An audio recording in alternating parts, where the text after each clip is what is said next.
पौष मास शुक्ल पक्ष में पड़ने वाली पुत्रदा एकादशी साल की पहली एकादशी है।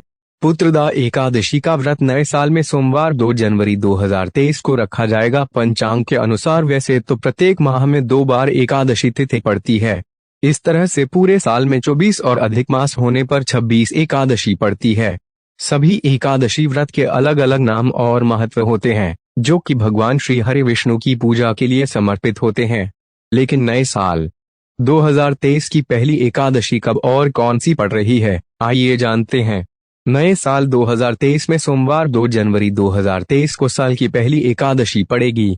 इसे पौष पुत्रदा एकादशी या वैकुंठ एकादशी के नाम से भी जाना जाता है। हिंदू धर्म में पौष मास के शुक्ल पक्ष में पड़ने वाली इस एकादशी का विशेष महत्व होता है।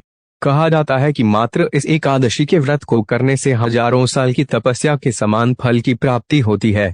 जानते हैं साल की पहली एकादशी के मुहूर्त, पूजा विधि और व्रत कथा के बारे में। पुत्रदा एकादशी महत्व। पुत्रदा एकादशी 2023 सिग्निफिकेंस। पौष मास शुक्ल पक्ष में पड़ने वाली पुत्रदा एकादशी का व्रत संतान की दीर्घायु और स्वस्थ स्वास्थ्य हेतु रखा जाता है। वैसे तो यह व्रत साल में 2 बार रखा जाता है। पहली पुत्रदा एकादशी पौष मास में पड़ती है और दूसरी सावन मास में। इस एकादशी व्रत को करने से व्यक्ति के पाप कर्म नष्ट हो जाते हैं और घर धन संपत्ति से भर जाता है। जो व्यक्ति इस व्रत को करते हैं उनकी सभी मनोकामनाएं भी पूरी होती हैं।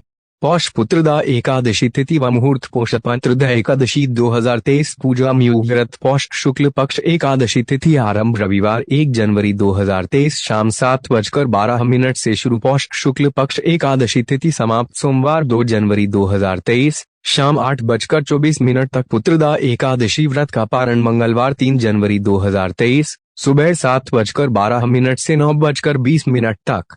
पुत्रदा एकादशी पूजा विधि। पुत्रदा एकादशी पूजा विधि। इस दिन सुबह जल्दी उठकर स्नान आदि कर साफ कपड़े पहने। इस दिन काले, भूरे या स्लेटी रंग के कपड़े न पहने। पीले रंग का कपड़ा पहनना सबसे शुभ होता है। इसके बाद पूजा के मंदिर में दीप जलाकर व्रत का संकल्प लें और एक कलश की स्थापना करें। पूजा की चौकी में पीले रंग का कपड़ा बिछाकर भगवान विष्णु की प्रतिमा स्थापित करें और कलश में भी लाल वस्त्र लपेटकर चौकी के पास रखकर पूजा करें।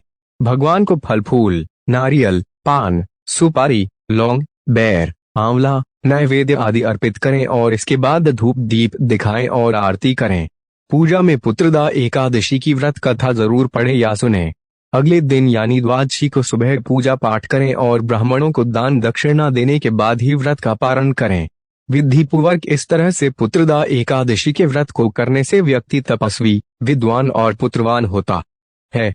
पुत्रदा एकादशी व्रत कथा। पुत्रदा एकादशी व्रत कथा। धर्मराज युधिष्ठिर के पूछने पर भगवान श्री कृष्ण पौष मास के शुक्ल पक्ष की एकादशी के बारे में बताते हैं। भगवान श्री कृष्ण कहते हैं, पौष मास के शुक्ल पक्ष में पड़ने वाली एकादशी को पौष पुत्रदा एकादशी कहते हैं। इसमें भगवान नारायण की पूजा होती है। भगवान कृष्ण कहते हैं, इस चर और अचर संसार में पुत्रदा एकादशी के व्रत के समान दूसरा कोई व्रत नहीं है। मैं एक कथा कहता हूँ, सो तुम युधिष्ठिर ध्यान पूर्वक सुनो। भद्रावती नगरी में सुकेतुमान नामक राजा का राज्य था। राजा बहुत दयालु स्वभाव का था, लेकिन उसे कोई संतान नहीं थी, जिस कारण राजा और उसकी पत्नी हमेशा चिंतित रहते थे। राजा को सदैव यह विचार आता था कि उसकी मृत्यु के बाद उसका और पूर्वजों का पिंडदान कौन करेगा। बिना संतान के पितरों और देवताओं का ऋण मैं कैसे चुका पाऊंगा। राजा इस चिंता को लेकर दिन रात दुखी रहता था। एक दिन राजा अपने घोड़े पर चढ़कर वन की ओर गए। वन में एक सरोवर के पास राजा ने मुनियों को देखा और उन्हें दंडवत प्रणाम कर वहीं बैठ गए। राजा को देख मुनियों ने कहा, हे राजन, हम तुमसे अत्यंत प्रसन्न हैं। तुम्हारी क्या इच्छा है, सो कहो। राजा ने कहा, महाराज आप कौन हैं और किस लिए यहाँ आए हैं। मुनि ने कहा, हे राजन, आज संतान प्राप्ति वाली एकादशी पुत्रदा एकादशी है। हम विश्वदेव हैं और इस सरोवर में स्नान करने के लिए आए हैं। यह सुनकर राजा ने मुनियों से कहा कि महाराज मुझे भी कोई संतान नहीं है। यदि आप मुझसे प्रसन्न हैं तो संतान का वरदान दीजिए। मुनि बोले, हे राजन, आज पुत्रदा एकादशी है, आप इस व्रत को करें। इस व्रत को करने से भगवान की कृपा से आपके घर में अवश्य ही पुत्र का जन्म होगा। मुनि की बातें सुनकर राजा ने उसी दिन विधि पूर्वक पुत्रदा एकादशी का व्रत किया और अगले दिन पारण करने और मुनियों को प्रणाम कर वापस महल आ गए। कुछ समय बीतने के बाद रानी गर्भवती हो गई और 9 महीने बाद रानी ने एक पुत्र को जन्म दिया।